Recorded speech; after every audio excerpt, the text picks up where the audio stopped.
Forced returns to the office after months of a hybrid schedule, massive layoffs, and now companies are openly targeting low performers. This isn't a trend. It's a full-on cultural shift in how corporations treat their workforce. And if you're not paying attention, you could get caught in the crossfire. Hey, welcome back to Insightful Mindful. I'm Anthony Adam, career coach, corporate recruiter for over the past 15 years. And today we're diving into a tough but important truth. 2025 has not been the year of the employee. So in this episode, I want to break down what's happening and why it matters for your career and how you can navigate the shifting landscape with confidence. So let's start with the obvious. Layoffs. Meta and Microsoft have been in the spotlight for performance-based layoffs. And here's the kicker. They're actually calling them that in public.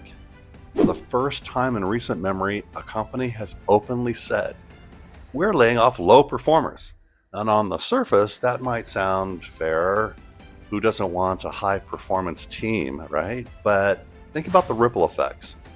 If you're laid off during this round, whether or not you are truly underperforming, you're now walking into job interviews with what feels like a scarlet letter or something stamped across your resume.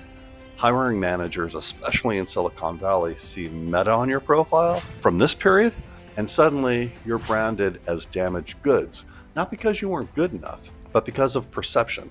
And in the job market, perception can weigh heavier than reality. Let me share an example from Microsoft that really struck me. A Business Insider article told the story of a man whose wife was diagnosed with terminal cancer.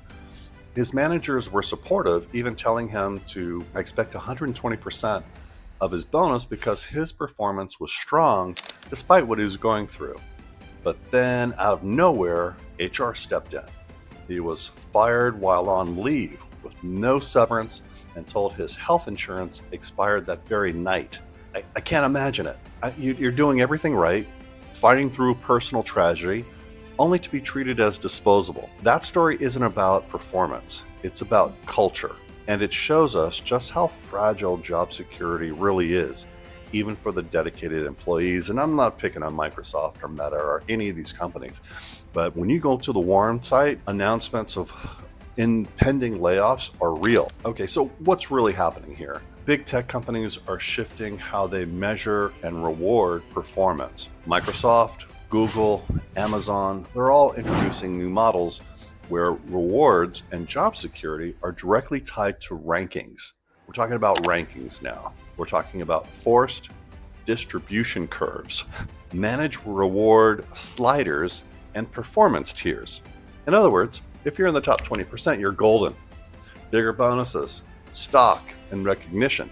But if you fall in the middle or the bottom, your compensation drops, your job security wobbles, and your future with the company becomes very uncertain. Yesterday's average is today's underperformance.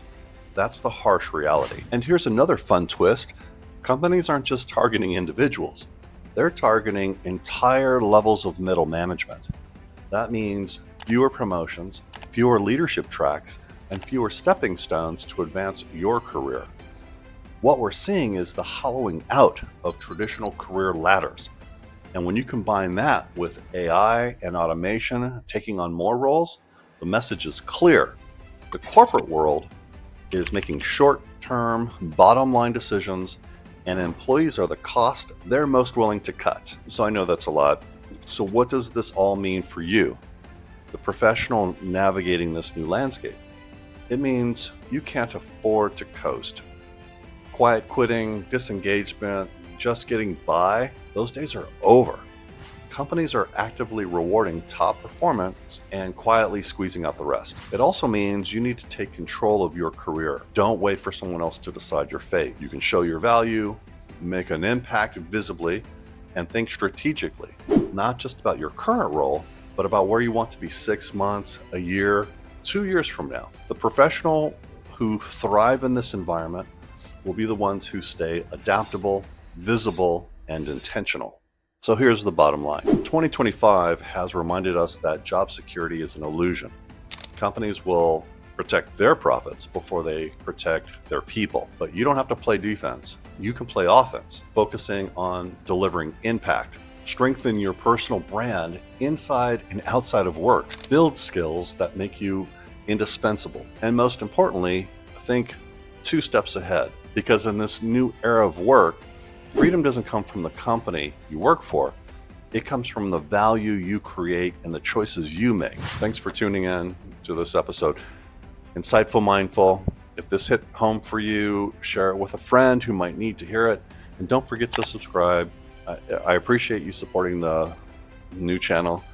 Until next time, stay focused, stay adaptable, and keep elevating your career so that you have more abundance and freedom.